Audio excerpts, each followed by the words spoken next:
Hi, and welcome to our M&A advisory series. Today we're going to review equity. And before we get started, there are just a few housekeeping items I want to go over. Just so you know, you can maximize or minimize the webinar pane during the presentation by using the red or orange arrow buttons. And then during the webinar, we definitely encourage you to ask questions. In the webinar pane, you'll see a questions box where you can type in your questions and click submit. And our presenters will be answering those questions throughout the webinar and then at the end as time allows.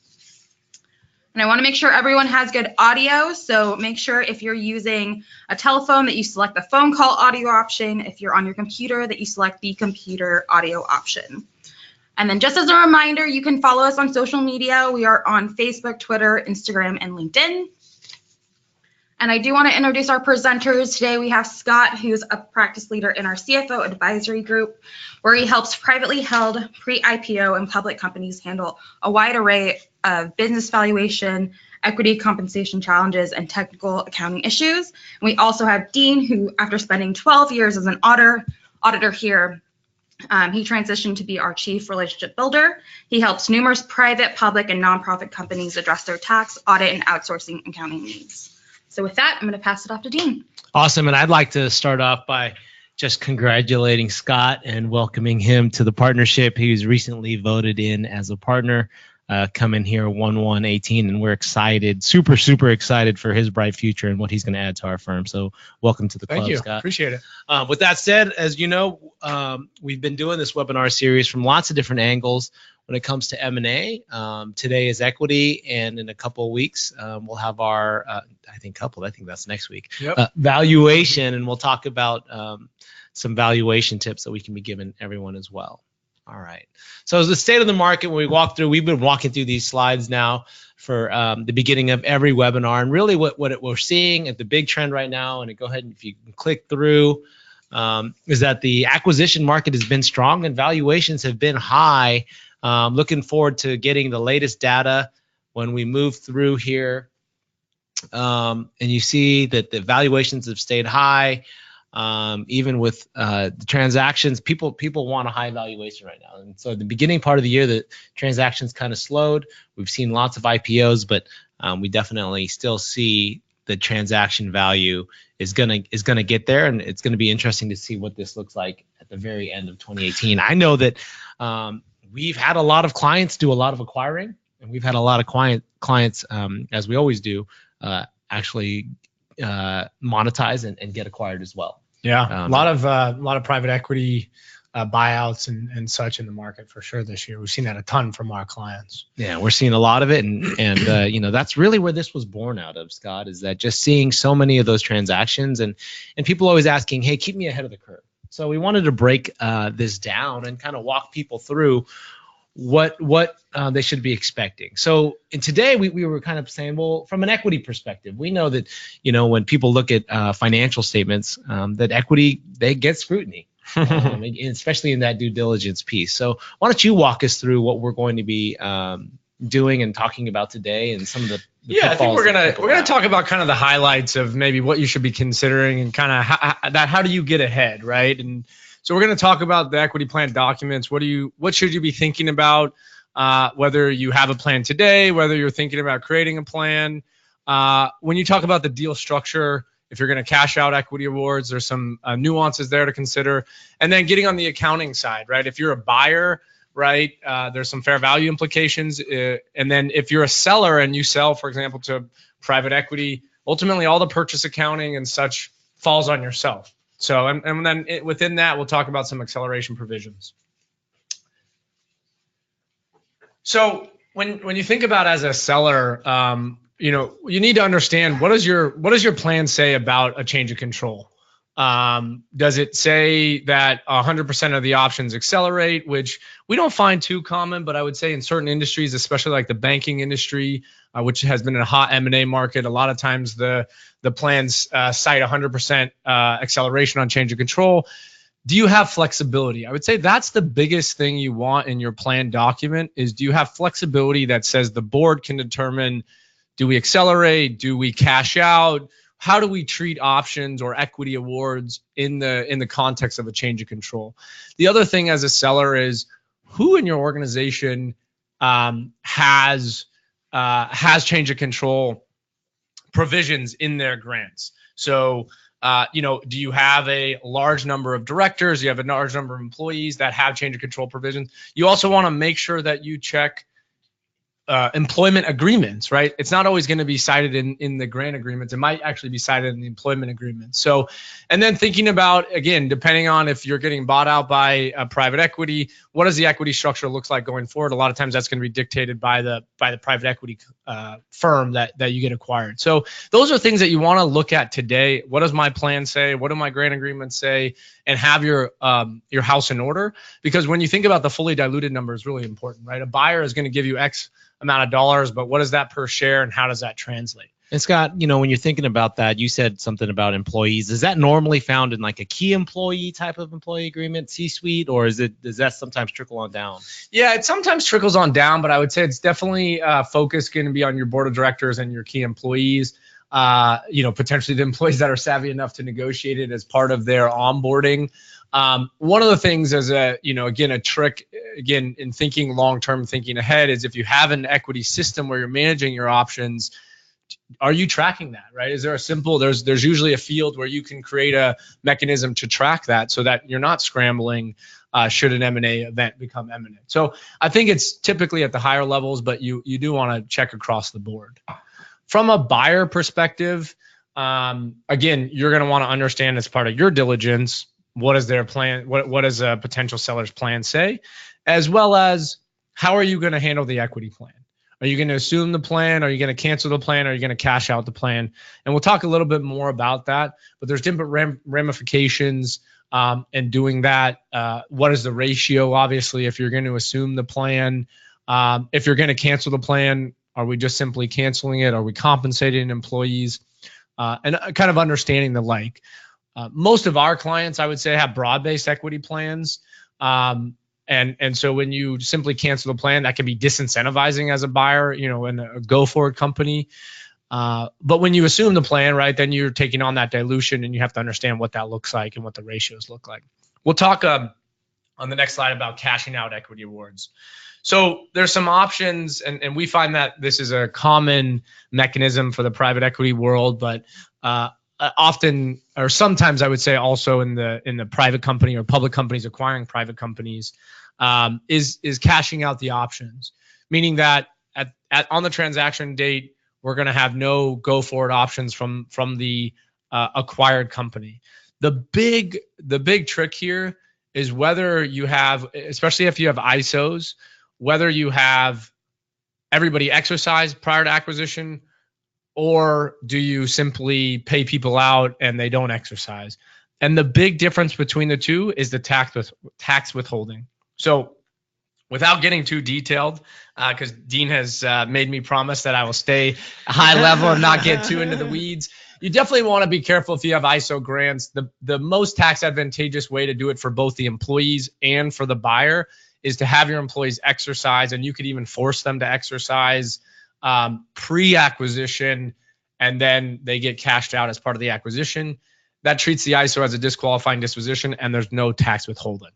Again, we could go and talk about that for 20 minutes, but that's kind of the gist of something you want to consider as part of your deal structuring, both as a buyer and a seller, right? Because your employees' tax impact or having to withhold, sometimes that comes out of the proceeds of the deal. So you want to be aware of that. That's very good insight, Scott. And you covered it at a very appropriate level. Perfect.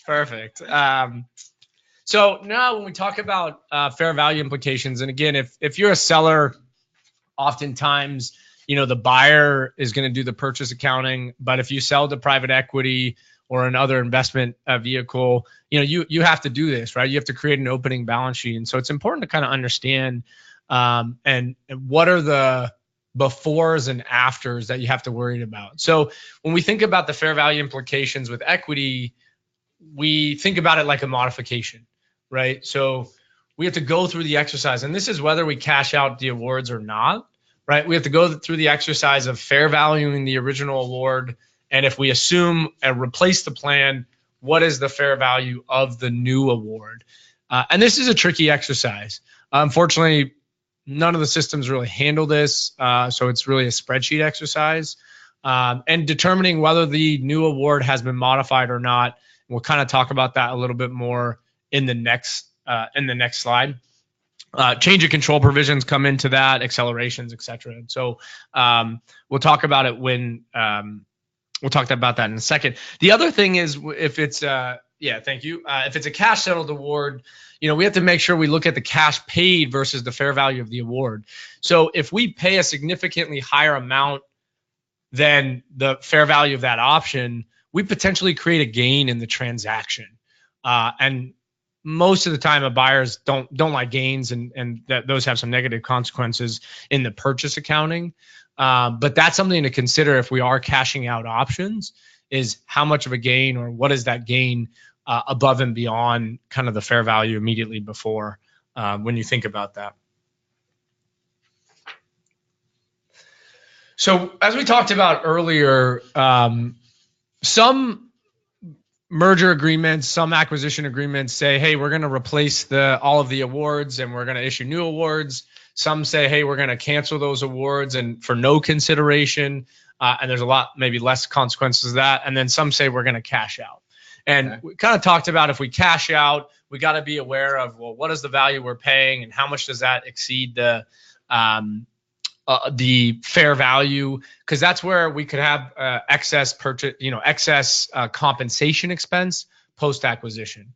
So when in that first example, we are required to replace the awards, we have to take that value immediately before times the service completed, and that becomes our purchase consideration, right? So that's going to go into our opening balance sheet. That's going to be part of the purchase price accounting, and only that portion. Anything that's tied to post-transaction service, oftentimes there's a gotcha with earnouts and the like, right? Where we say, hey, this key employee has to stay on board maybe for 6 months to earn a component. Well, that earnout has the potential, again, it depends on how you structure, to actually be outside of the purchase consideration. And so we've sometimes seen some funky purchase accounting where, again, you end up with a gain, right? Meaning that your purchase price is well above the assets and you don't have any goodwill. And that is usually a negative as a buyer. You don't necessarily want to have a gain on your books. So we look at the purchase consideration value. We look at the post-transaction expense value. If there's any excess in that after, that's where we actually have incremental expense, right? And you have to record that on your books post-transaction. So again, you want as much as you can, I think, as a buyer, to make it part of the purchase consideration. That's why you're doing the transaction. And you just want to be careful how you structure it and not have a big hit immediately after the transaction. Okay. All right. So what do we do? What do we do? I mean, just basically just watch our language, or is that something that people? It's part of the deal structuring. Yeah. I mean, I think I would say that's a great question. I would say, doing some scenario analysis. And again, this matters for some companies more than others. We'll be honest here and say that, some companies don't care because this is a non-cash expense and it's a post-transaction, it's still a non-cash expense. But I think you can get an understanding as a buyer when you're doing diligence of what does that option plan look like?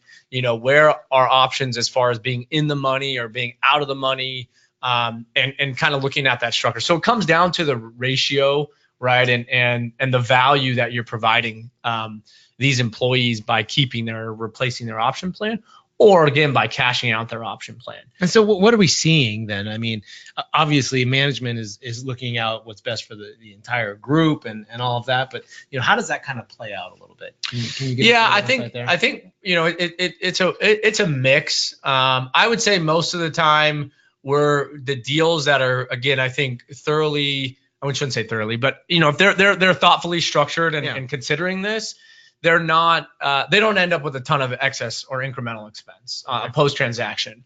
I think where deals are structured and for getting some of the funky accounting, because I'll be the first to tell you that the accounting around equity compensation, we joke that if it's logical, that means that it's probably wrong. So, the accounting around this stuff is very complex and it's sometimes illogical. But I think thinking about the structure, now I always say, hey, the accounting can't drive the business, right? It can't drive necessarily 100% of the business transaction or the deal structure. But I think you have to consider that as part of it. Right. as a buyer. As a seller, again, I think you do want to protect your employees and make sure that they're getting the value. And ultimately, I think that becomes a post transaction, right? If people are getting a huge payday on day one, there's a risk that people leave. Mhm. I think conversely, if people don't get any sort of payday and there's kind of a negative feeling about the acquisition, then there's also a risk that people leave. So again, when we're talking about this, it's an incentive when it comes down to it. It's an employee incentive, and that's what we got to think about. And I think we got to think about that in the context of what are some of the accounting implications, and that can be tricky. Okay. And so one of the areas where we talked about earlier, where you as a seller, as well as a buyer, but as a seller, need to make sure you do your diligence, is reviewing agreements that have change of control provisions. And not all change of control provisions are created equal. Oftentimes, the change of control provisions that we see are usually a double trigger, meaning that, and this is what we would recommend if you are going to institute a change of control provision with key employees, have a double trigger, i.e.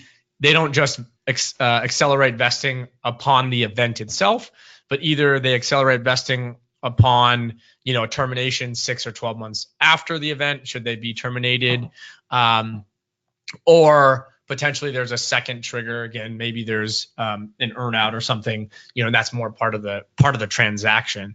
But when if a change of control provision exists today, and there's no contemplation of a transaction when you implement the change of control, then there's no modification, there's no issue. Basically, the acceleration of that vesting, that expense, is all pre-transaction. So the benefit of that is that becomes all part of the purchase consideration. Same is true if your plan does state that there is 100% acceleration, as I mentioned, is common in kind of the banking industry. Conversely, if the acceleration is on behalf of or sort of more initiated by the buyer, then we are going to have to deal with modification accounting, and that really gets recognized outside of the business combination, and that becomes more of that post-transaction expense, and that goes on the acquirer's books. Again, when we often see this when we have fully cash settled awards, a lot of times those will get cashed out and accelerated as part of the deal. And you just, again, have to be aware, what is the impact? Some companies care, some companies don't care, but you have to be aware of that as part of the transaction. The other, one other item I'll mention is when you're assuming ISOs as part of, if you're a buyer assuming ISOs, or even if you're a seller, right, and you want to be, conscious of your employees, incentive stock options, ISOs, right, are very tax advantageous. But if you assume that plan and you give employees more value, so a common pitfall is we round up in the, a share exchange instead of rounding down. That actually will cause that ISO to be disqualified. The ISO rules to keep that tax advantageous capability is very clear about, hey, when we do an acquisition or when we assume these options, we can't give an employee more value than they had before. Right. By doing that, then you just disqualified that ISO, and your employees are going to be unhappy. Okay. That's good to know. Yeah, so it's a small thing, but it's important, and you probably as a management team will be just as unhappy. Yeah, absolutely, absolutely. So I would say, again, the top things to really think about is, start by looking at your plan. When we do webinars on kind of preparing for audit and year end, and just kind of thinking about, obviously as part of M&A, but just kind of having your house in order. Look at your plan. What does it say? What does it say about change of control? What does it say about other features? And then start to take inventory on who are your key employees that have change of control? Who are your key employees that don't have change of control that maybe should? Right? That's the other side of this exercise. If we think about this as an incentive, or that you want to take care of your key people and you want them to stay through an acquisition, which is going to increase your value as a seller. Those are some things to consider as well. And then I would just say, if you are in the heat of an M&A deal, don't forget that equity compensation is going to have an impact post transaction, not only as an incentive, but also from an accounting perspective. Oh, that's very good insight, Scott. Thank you so much. And when you talk about that, when you talk about maybe some key employees that don't, I think that's a great insight. We always focus on the ones that do. The ones that don't, like who have you seen that, where you're like, yeah, that's actually good to consider? Is it what are some other positions? Yeah, I mean, I would say, typically the C-suite, right, has something. I would say key salespeople, especially, the ones top salespeople, right? Your top performers. Again, a change of control provision it's a benefit, right? It's an added bonus, if you will, and not in true compensation, but it's an added benefit for people. So I don't know. I wouldn't advise clients to offer change of control to everybody. I think it's where you say, hey, this person is integral to our success in the future, and we want to incentivize them. Obviously early employees, this is often included. And I would say also, I wouldn't do 100% acceleration. I would do something where maybe they get 50% of their unvested shares, at the time of the acquisition, or maybe it's 25% at the time. And then there's a double trigger component if they do get terminated. Again, I hate to say it, but you still want to keep the option outstanding as an incentive to go forward. Right. Whereas if you 100% accelerate somebody, you're kind of letting them off the hook, and they can maybe get a big payday and just get out. So I think it's important to kind of consider the structure in that component. Well, and I think that's really good insight, Scott. We're coming up on year end here, and the economy has been doing really well, and people are trying to find ways to look at compensation and look at keeping people motivated and happy, and all of those different triggers. And I think that's a good one. That people might want to consider, just so people feel like they do have more skin in the game, and that they're more vested in their company. No, 100%. And I would say you just want to be careful of the timing, right? If you're going through, and again, you may care, you may not, but just so you know, if you're going through M&A talks and you are in the process, when you implement a change of control provision, there are some accounting consequences. I was just talking to a client yesterday who got acquired recently, and they implemented some change of control provisions, and they may not have accounted for it. And so and they're actually a public company, so there's some potential risk there. But you just got to be aware of that. The other side of this, and it's maybe not 100% focused on M&A, but is employee education, right? When we talk about equity, and I could talk about this for days. When we talk about year end, we talk about equity. Is do our employees really understand their equity awards and what it means? We've seen a tremendous uptick in the last 12 months of clients saying, hey, I want you guys to come in and do an education session. I want you to answer questions for employees. I want employees to be able to email you and just ask questions. I want them to understand more what this means for them. Right, because it's a benefit, right? And it's great if we come up with this great scheme, but if nobody understands it, or the joke I always have is that there's a lot of engineers in the Silicon Valley that know, 10 times more than you and I. But when it comes to equity compensation, the only thing they really know is I want more. Right? I want more options than less, but I don't really know what that means, you know? And if it's a benefit, right, we have to look at it as this is a trigger and a lever that you could pull with your employees, because, we know that majority are going to think about, hey, all I really care about is cash compensation. But, your company's doing well. This is something to consider, right? 100%. And be strategic and educating your employees on the benefit that they do have that's a nice, strong lever. Yeah. And I think you have to balance that with dilution, right? And that's always a tricky part. But, I think equity compensation is a huge benefit to employees, and there's a lot of buzz around it, especially, when you have some large IPOs like we did this year in a really successful market. But, I think you always have to balance that. What is the dilutive impact, and to what is the employee benefit? But regardless of whether you give somebody 1,000 options or 100,000 options, do they truly understand the benefit? That's the question. Do they understand that that's now an asset to them? That's part of their wealth, their portfolio. And that's an important distinction, I think, in the process. Yeah, absolutely. And then keeping them vested and motivated and all of those things to keep the company moving in the right direction, right? They're thinking as an owner. Yeah. Right. Yeah. One of the common just since we're talking about liquidity, one of the common trends that we've seen is with the liquidity-based RSUs. And now most of the times it's focused for companies that are more on an IPO track, but Right. it applies just, a lot of companies want to go IPO, but the reality is most of them get acquired along the way. And so Right. it's equally applicable, is these RSUs, right, that basically say, hey, you have a vesting condition, but you don't actually vest until we have a liquidity event. Okay. And so that's something that we're seeing more frequently. Now, you got to make sure you structure it that you don't have any tax consequences. So you got to work with a good lawyer, and we can help you as well. But that's a big trend that we're seeing in a lot of private companies across the board. Again, maybe in a little bit later stage, Series C, Series D companies. But that's something to be considering. And again, it becomes a new instrument. And it has more value, right? Because an RSU has no exercise price, so it Right. always has value. Right. But it's still something. I shouldn't say always. Again, you gotta break your preferred stock preferences. But it's something that you still have to educate your employees on. What are the caveats? What does it mean? And the like. And that's really important as part of as part of the equity compensation space. And again, when you talk about M&A, right?